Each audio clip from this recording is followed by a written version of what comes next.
వాగీషాద్యాస్సు మనసః సర్వార్థానాం ఉపక్రమే యం నత్వా కృతకృత్యాస్యస్తం నమామి గజాననం శరదిందు వికాసమందహాసాం స్ఫురదిందీవరలోచనాభిరామాం అరవింద సమాన సుందరాస్యాం అరవిందాసన సుందరీం ఉపాసే. నారదుల వారు ఉపదేశం చేసినటువంటి నారద భక్తి సూత్రములలో 62వ సూత్రానికి వచ్చాం. ఈ విభాగంలో ఈ 62వ సూత్రంలో న తదస్తౌ ధ్యేయః లోకవ్యవహారో హేయః న తదస్తౌ హేయః లోకవ్యవహారో హేయః కింతు ఫలత్యాగస్తతు ఆరాధ్యం కార్యమేవా. చాలా దివ్యమైనటువంటి సూత్రం. లోక వ్యవహారములందు కనుక హేయము కలిగినట్లయితే, హేయము అంటే లోక వ్యవహారములు జరగకుండా ఆగిపోయినట్లయితే మానవునకు ఖచ్చితంగా చింత కలుగుతుంది. చింత ఎప్పుడైతే మనస్సులో ఏర్పడిందో భగవంతుడు ఉండడు అని మనం పూర్వమే ప్రతిపాదించాం. కనుక మనం ఒక 3 విషయాలలో చాలా జాగ్రత్తగా ఉండాలి. నిర్దిష్టమైనటువంటి స్థితిలో ఆ 3ంటిని ఆచరించాలి. మొట్టమొదటిది ఏమి?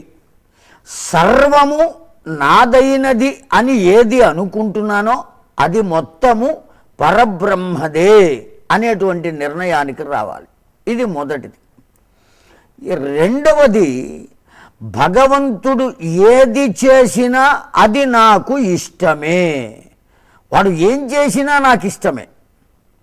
దరిద్రాన్ని ఇవ్వవచ్చు, అవమానాన్ని ఇవ్వవచ్చు, కష్టాన్ని కలిగించవచ్చు, శరీర బాధ కలిగించవచ్చు, లేదా ధనమును ఇవ్వవచ్చు, కీర్తి ప్రతిష్టలు ఇవ్వవచ్చు, ఆనందమైనటువంటి స్థితిని ఈ శరీరానికి కల్పించవచ్చు, ఏదైనా చేయవచ్చుగాక. ఏది చేసినా, అందువల్లనే పెద్దలు భగవంతుడు ఏది చేసినా మన మేలు కొరకే అనే మాట చెబుతారు. మనకు దానివల్ల ఏదో ఉపకారం ఉన్నది.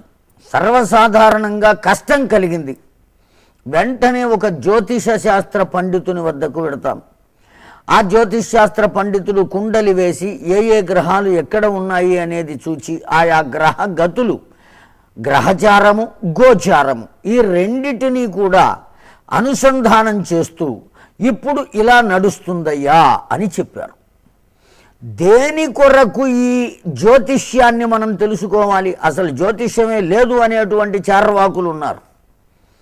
ఉన్నది, లేకపోలా. దేని కొరకు తెలుసుకోవాలి అంటే తన యొక్క అనుభవ స్థితి ఎలా ఉన్నదో తెలుసుకోవటం. ఈ అనుభవం సుఖమా దుఃఖమా? దుఃఖాన్నైనా సరే అనుభవించు. నేను ఏ జన్మలోనో ఏ పాపమో చేశాను, ఆ పాపాన్ని నాకు అనుభవింపచేయుట కొరకు భగవంతుడు ఈ దుఃఖాన్ని ఇచ్చాడు.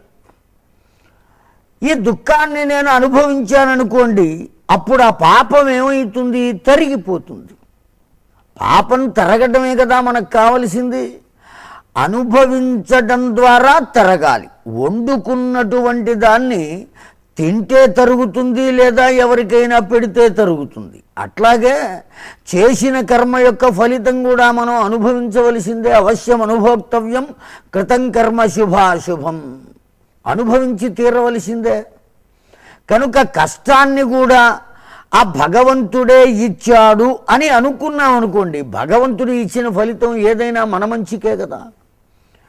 మనకు చెడు చేద్దాము అనేటువంటి ఆలోచన భగవంతునికి ఎందుకు కలుగుతుంది? భగవంతుడికి మనమేమీ శత్రువులం కాదే. శత్రువే కనుక అయినట్లయితే ఆ శత్రువు మీద ఆగ్రహం చేతనో ఆవేశం చేతనో ఏదో చేస్తాం. కానీ ఇక్కడ శత్రుత్వం లేదే. భగవంతునకు మనకు మిత్రత్వమే ఉన్నది, ఆరాధనాతత్వం ఉన్నది. అటువంటిప్పుడు భగవంతుడు మనకు కష్టాన్నే ఎందుకు ఇస్తాడు? చాలామంది అనుకుంటూ ఉంటారు, నేను ఎన్ని పూజలు చేసినా, ఎన్ని క్రతువులు చేసినా, యజ్ఞయాగాదులు చేసినా నా దరిద్రం నాతోనే ఉన్నది, నేను అనుభవించినన్ని కష్టాలు ఇంకెవ్వరూ అనుభవించలేదు. లోకంలో ఉండే ప్రతివాడు ఈ మాట అంటే అసలు అనుభవించని వాడెవ్వడు? ఈ ప్రశ్న వేయండి. భగవంతుడికే కష్టం తప్పలేదు. శ్రీమద్భాగవతంలో గురువు వద్ద విద్యాభ్యాసం పూర్తయిపోయిన తర్వాత తిరిగి వచ్చినటువంటి కృష్ణ పరమాత్మ నిర్విణ్ణమైనటువంటి వదనంతో దుఃఖార్తుడై ఇలా కూర్చుని ఉండగా ఉద్ధవుడు వచ్చి అడిగాడు, కృష్ణ ఎందుకయ్యా విచారంగా ఉన్నావు? భగవంతుడే కదండి, 16 కళలు పరిపూర్ణంగా కలిగి దివ్యమైనటువంటి అవతారమై నేనే భగవంతుణ్ణి అని తనకు తాను చెప్పుకున్నటువంటి దివ్యమైనటువంటి అవతారం. నన్నే ప్రార్థించండి అని సర్వధర్మాన్ పరిత్యజ్య మాం ఏకం శరణం వ్రజ. అంత గట్టిగా చెప్పినటువంటి భగవంతునకు కూడా దుఃఖం కలిగింది. ఎందుకు కలిగిందయ్యా అని అడిగాడు ఉద్ధవుడు.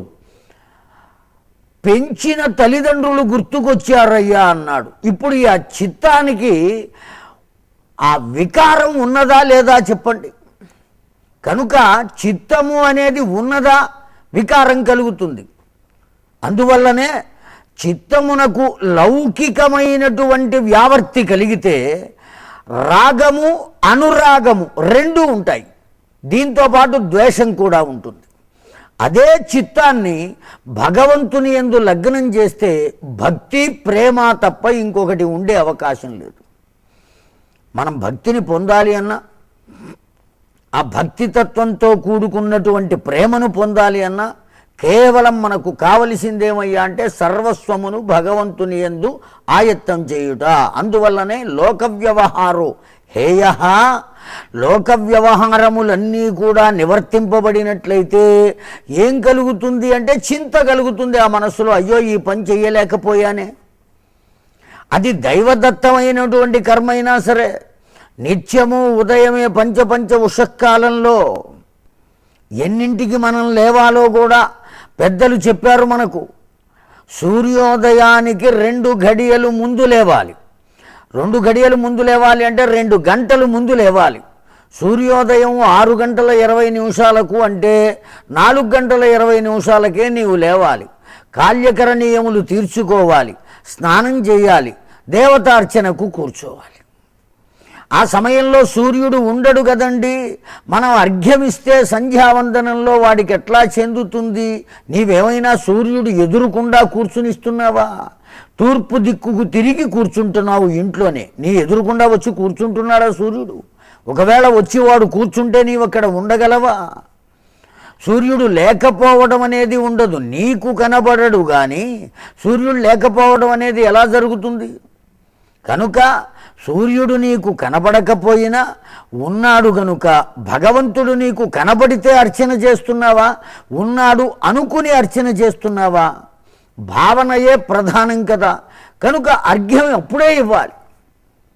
ఆ తరువాత దేవతార్చన, నిత్యాగ్నిహోత్రం, బ్రహ్మయజ్ఞం, నీ కర్మలు ఏవైతే ఉన్నాయో వాటిని అన్నిటినీ భగవదాయత్తంగా నీవు ఆచరిస్తూనే ఉండాలి. అంతేగాని ఆయా కర్మలయందు ఏక్య భావం మాత్రం కలగకూడదు. కాకపోతే ఆ కర్మలను ఆచరిస్తూనే ఆ కర్మలను ఎవరికి ఆయత్తం చేయాలి? భగవంతునకు సమర్పణం చేయాలి.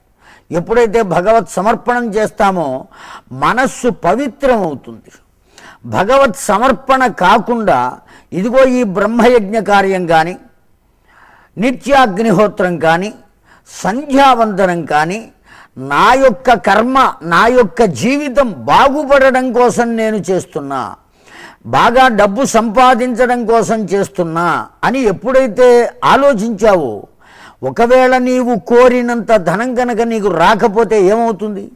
చింత ఏర్పడుతుంది. ఒకవేళ ఇంత ధనం రావాలి అని కోరుకున్నావు, అంత ధనం భగవంతుడు అమాయకుడు ఇచ్చాడు, వెంటనే మళ్ళీ ఏం కలుగుతుంది? ఇంతకన్నా ఎక్కువ వస్తే ఎంత బాగుండును అనే ఆలోచన వస్తుంది. ఆశా పాశము కడు నిడువు లేదు అంతంబు. కనుక అంతటితో ఈ చింతన ఆగిపోదు. ఆ కారణం చేత లోక వ్యవహారాలన్నీ కూడా జరుగుతూనే ఉండాలి. ఆ జరుగుతూ ఉన్నవన్నీ కూడా తదర్పణాత్, ఎవరికి? భగవాన్, ఆ భగవంతునకు సమర్పణ చేయాలి. కార్యాలు మాత్రం నిత్యం సాధనమేవా, నిరంతరము ఈ కార్య సాధన జరుగుతూనే ఉండాలి. కార్యములు మాత్రం ఆగరాదు. ఇలా ఆగకుండా సర్వ సమర్పణ చేస్తూ నీ మనస్సులో ఈ 3 ఉద్దేశములను, సర్వము భగవంతునకు చెందినవే అనేది మొట్టమొదటిది. భగవంతుడు ఏది చేసినా అది మన కొరకే అనేది రెండవది. ఇక మూడవది, భగవంతునకు ఇష్టమైన కార్యములే నా చేత చేయబడుగాక అనేది మూడవది. భగవంతునకు ఇష్టమైన కార్యాలు చేయాలి, కానీ ఆయనకు అయిష్టమైనటువంటి కార్యాలు మనం చేయరాదు. మళ్ళీ అప్పుడు భగవంతునకు ఇష్టమైన కార్యాలు ఏవి అనే ప్రశ్న వేసుకుంటే తరువాతి సూత్రానికి రావాలి మనం. ఆ తరువాతి సూత్రంలో నారదుల వారు ఏం చెబుతున్నారు? స్త్రీ ధన నాస్తిక వైరి చరిత్రం నశ్రవణయేతు, వినవద్దు అన్నారు. ఏం వినవద్దు అనేది మళ్ళీ ప్రశ్న. స్త్రీ ధన నాస్తిక వైరి చరిత్రం, స్త్రీలను గురించినటువంటి చరిత్ర వినవద్దు. లోకంలో ఆ సృష్టికర్త అయినటువంటి బ్రహ్మదేవుడు సహజంగానే అత్యంతమైన ఆకర్షణీయమైన వస్తువు ఎవరయ్యా అంటే స్త్రీయే అన్నారు. మత్తుగా ఉండడం కోసం అనేకమైనటువంటి పానీయాలను సేవించే వాళ్ళు ఉన్నారు. ఈ పానీయాలు అన్నిటికన్నా ఎక్కువ మత్తును కలిగించేది ఎవరయ్యా అంటే స్త్రీయే అన్నారు. ఎన్ని రాజ్యాలు కేవలం ఒక్క స్త్రీ కొరకు నాశనమైపోయినాయి. ఎంత దివ్యమైనటువంటి జీవితాలన్నీ కూడా నాశనమైపోయినాయి. కనుకనే వివాహ వ్యవస్థ అనేటువంటిది దివ్యమైనది ఏర్పాటు చేయబడింది భారతీయ ధర్మంలో. ఇంతకన్నా గొప్ప వివాహ వ్యవస్థ ఇంకా ఎక్కడైనా ఉన్నదా? అటువంటి వివాహ వ్యవస్థ, పురుషార్థములు 4 చెప్పబడినాయి: ధర్మ, అర్థ, కామ, మోక్షములు. ఈ పురుషార్థాలలో మొదటిదైనటువంటి ధర్మం ఏదైతే ఉందో దాన్ని అనుసరించి మిగతా 3 ఉండాలి. కామము ధర్మాన్ని అనుసరించి ఉండాలి, అర్థము కూడా ధర్మాన్ని అనుసరించే ఉండాలి. ఈ 3, ఆ 2 కామ అర్థములు ఎప్పుడైతే ధర్మాన్ని అనుసరించి ఉంటాయో మోక్షం దానంతటదే వస్తుంది. మనం కోరుకుంటే వచ్చేది కాదు కదా. కనుక ధర్మాన్ని అనుసరించి కామం ఉండాలి. ధర్మానుసరణీయమైనటువంటి కామము నీచము కాదు. పైగా పెద్దలు ఏం చెప్పారు? ధర్మానుసరణమై విధి వ్యావర్తితమై ఉన్నటువంటి ఆ కామము అనుసరించినటువంటి పురుషుడు బ్రహ్మచారియే. నిరంతరము బ్రహ్మయందు చరించుటాని కదా. పరబ్రహ్మము ఏ కామమును విహితమని చెప్పానో అట్టి కామమునే గనక ఆచరించగలిగినట్లయితే అతడు బ్రహ్మచారియే. కనుక ఈ విధమైనటువంటి స్థితిలో అత్యంతమైన ఆకర్షణీయ వస్తువుగా సృష్టి చేశాడు చతుర్ముఖుడు స్త్రీని. మనస్సు కరిగిపోయేటువంటి లక్షణం కలిగింది. 6 నెలల తరువాత గాడి పొయ్యి దగ్గర నేతి గిన్నె పెట్టినా ఆ నెయ్యి కరుగుతుంది. అట్లాగే ఈ మనస్సు ఉన్నదే ఎక్కడో చూచిన దృశ్యాన్ని కూడా కరిగించి వేస్తుంది, పిండి వేస్తుంది. అజామిళుడు అనేటువంటి పిల్లవాడు అరణ్యంలో చూడకూడని దృశ్యాన్ని చూచి వేదవిధుడై వేదాధ్యయనం చేస్తున్నవాడై శాస్త్రాధ్యయనం చేస్తున్నవాడై తండ్రి వద్దనే ఈ విద్యలన్నీ కూడా వైదిక ధర్మాన్ని అనుసరిస్తున్న పిల్లవాడు అరణ్యంలో చూడకూడని దృశ్యాన్ని ఒక్క క్షణం చూశాడు. ఎప్పుడైతే ఆ దృశ్యాన్ని చూచాడో అతని మనస్సంతా ఆ దృశ్యమే నిండిపోయింది. ఆ తరువాత ఆ వేద మంత్రములతో సంబంధించినటువంటి గ్రంథాన్ని తీసిన అక్షరాలు కనబట్టల్లా, వేద మంత్రాలు కనబట్టల్లా, అరణ్యంలో చూసిన దృశ్యమే కనబడింది వాడికి. ఆగలేకపోయాడు. తండ్రి వద్ద దాచి ఉంచబడినటువంటి ధనాన్ని చోరత్వంతో దొంగతనంగా తీసుకుని వేశ్యావాటికకు చేరాడు. కనుక ఒక్కసారి దర్శిస్తేనే ఇంత దుర్మార్గంగా మనస్సు మారిపోయిందే, అటువంటి వేదాధ్యయనం చేసే పిల్లవాడికి కూడా, అటువంటి దివ్యమైన వాతావరణం కలిగిన ఇంట పెరిగేటువంటి పిల్లవాడికి కూడా ఆ మనస్సు పిండి వేయబడి ఇంట్లోంచి పారిపోయాడే దొంగతనం చేసి. కనుక ఆ మనస్సు ఎంత ప్రమాదకరమైంది, ఎంత దుర్మార్గమైనది, దాన్ని ఏ విధంగా మనం బంధించగలుగుతాం అనే ఆలోచన కనుక చేసినట్లయితే, ముందుగా మనం దేన్ని వినకూడదు, నశ్రవణీయం, వినకూడదు అన్నారు. వినరానిది అని ఖచ్చితంగా చెప్పారు. ఏం వినరాదయ్యా? స్త్రీ చరితం అన్నారు. స్త్రీలను గురించినటువంటి విషయాన్ని అస్సలు వినరాదు. ఇవాల్టి రోజున యువకులంతా చేస్తున్నటువంటి కర్మ ఏమి? ఎవరెవరి గురించి మాట్లాడుకుంటున్నారు, ఏ విధంగా మాట్లాడుతున్నారు? కళాశాలకు వెడుతున్నా, వస్తున్నా, కళాశాలలో పాఠాలు చదువుకుంటున్నా, వాళ్ళ ఆలోచనలు, వాళ్ళ దగ్గర ఉండేటువంటి సెల్ ఫోన్లు, ఇవన్నీ కూడా ఏ కర్మలను ఆచరింపజేస్తున్నాయి? ఏ స్థితికి వాడు తయారవ్వడానికి సిద్ధంగా ఉన్నాడో కన్న తల్లిదండ్రులు ఆలోచించవలసిన ఆవశ్యకత బాగా ఉన్నది అని నారదుల వారు ఏనాడో తెలియజేశారు. కనుక స్త్రీని గురించినటువంటి చరిత్ర శ్రవణీయం కాదు. ఇక రెండవది ధనం. ధనాన్ని గురించినటువంటి చరిత్ర కూడా శ్రవణీయం కాదు, అస్సలు వినరాదు. సంపాదన, దాని యందు దృష్టి ఎప్పుడైతే ఈ మనిషికి కలుగుతుందో ఇక దాన్ని వాడు వదలలేడు. దీన్నే మనం ఏమంటామంటే లోభత్వము అని అంటాం. ₹1 సంపాదిస్తే ఆ రూపాయే ఇంకొక రూపాయిని సంపాదిస్తుంది అని సామెత చెబుతారు. కనుక సంపాదించి దాన్ని కూడబెట్టడం. ఏం చేస్తావు కూడబెట్టి? బాగా కూడబెట్టి ఇనప పెట్టెలో ఉంచి ఓ మంచి ముహూర్తంలో ఊపిరి పీల్చడం ఆపేస్తావు. ఆ తర్వాత ఏం జరుగుతుంది? ఇంత కష్టపడి సంపాదించావు కదా, పోనీ దాన్ని ఏమైనా అనుభవించావా?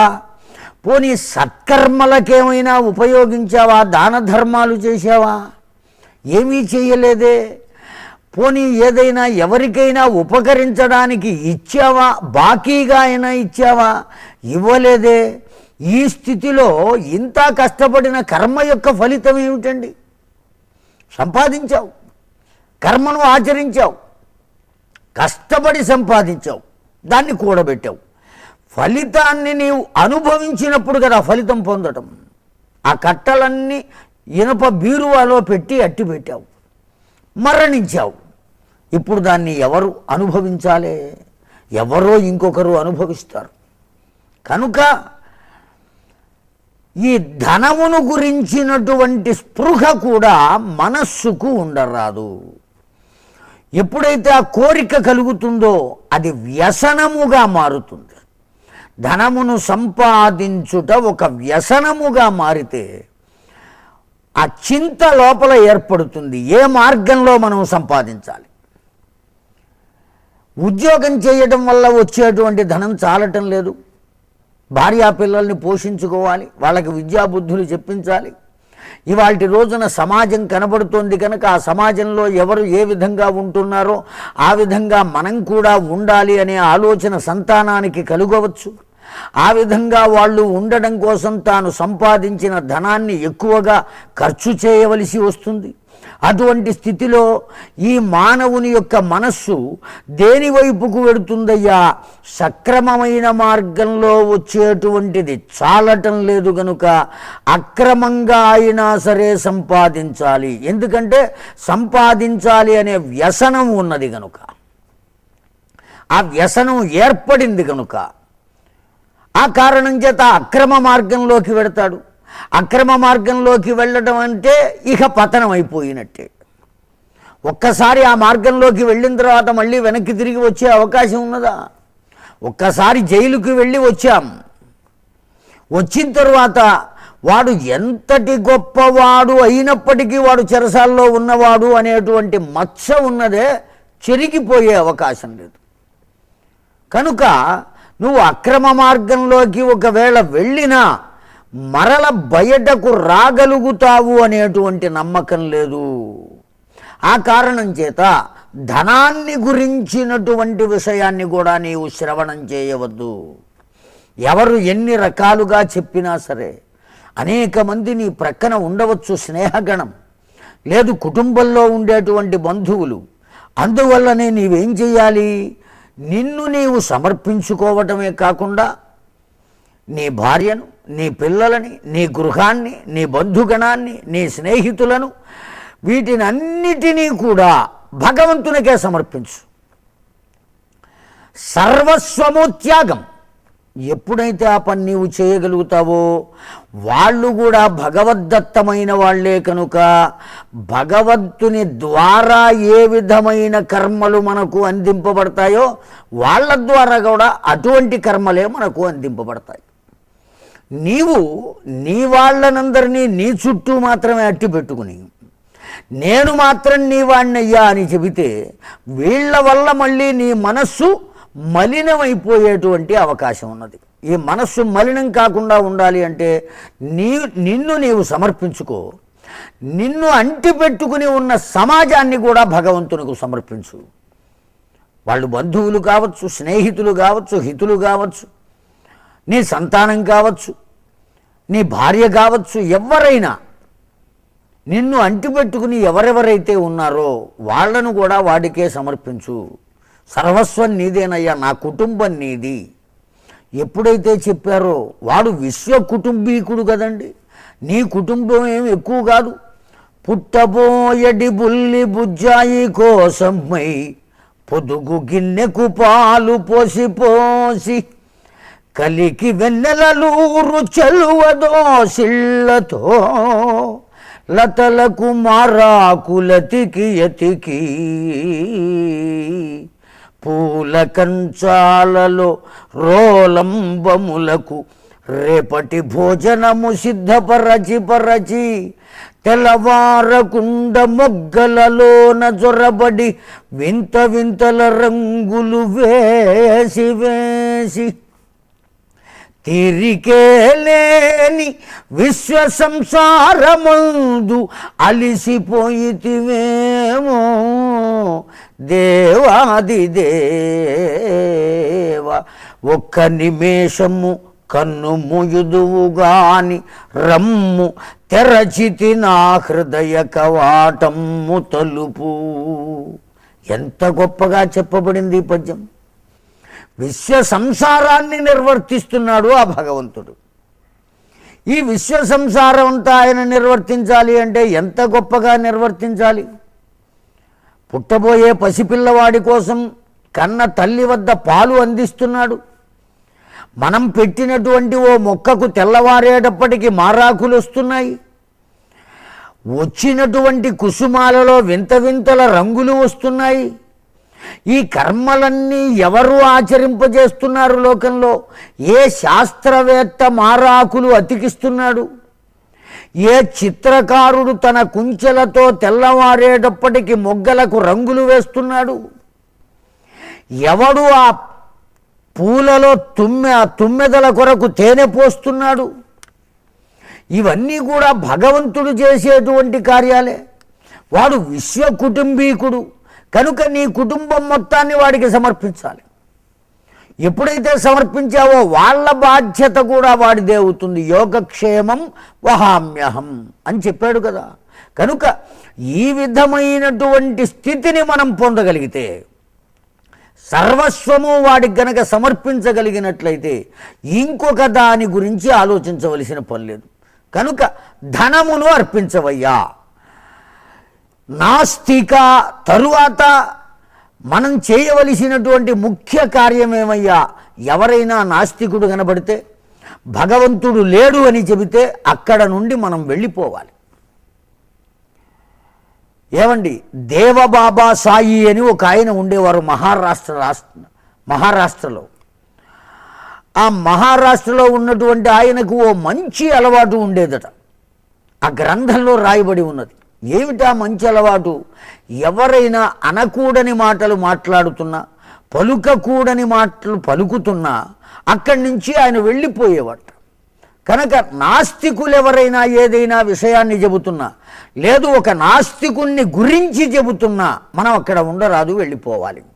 స్త్రీలను గురించి వినరాదు, ధనాన్ని గురించి వినరాదు, నాస్తికులను గురించి వినరాదు, మనం వెళ్ళిపోవాలి. వైరి చరిత్రం, భగవంతునకు శత్రువులు అది ఎవరు అనుకుంటున్నారో వాడికి ఎవరూ శత్రువులు లేరు, అందరూ మిత్రులే. ఎవరెవరి కర్మలు ఎవరికి ఎట్లా సమర్పించాలో వాళ్ళకి సమర్పిస్తాడు, వదిలిపెట్టడు. వీడు శత్రువు, వీడు నావాడు అనేటువంటి ఆలోచన భగవంతుని వద్ద లేదు. రాగద్వేషాలు లేవు. కనుక అందరూ తన వాళ్లే. కానీ వాడు నాకు శత్రువు అనుకునేవాడెవడైతే ఉన్నాడో, భగవంతుడు నాకు శత్రువు అని భావించేవాడెవడైతే ఉన్నాడో వాడి చరిత్ర వినరాదు. ఈ సూత్రం ద్వారా మనం ఈ విషయాన్ని ఏవేవి వినకూడదో విషయాలను తెలుసుకున్నాం. ఆ విధంగా మనమంతా ప్రవర్తిద్దాం అని మనవి చేస్తూ స్వస్తి. ఓం నమో వెంకటేశాయ.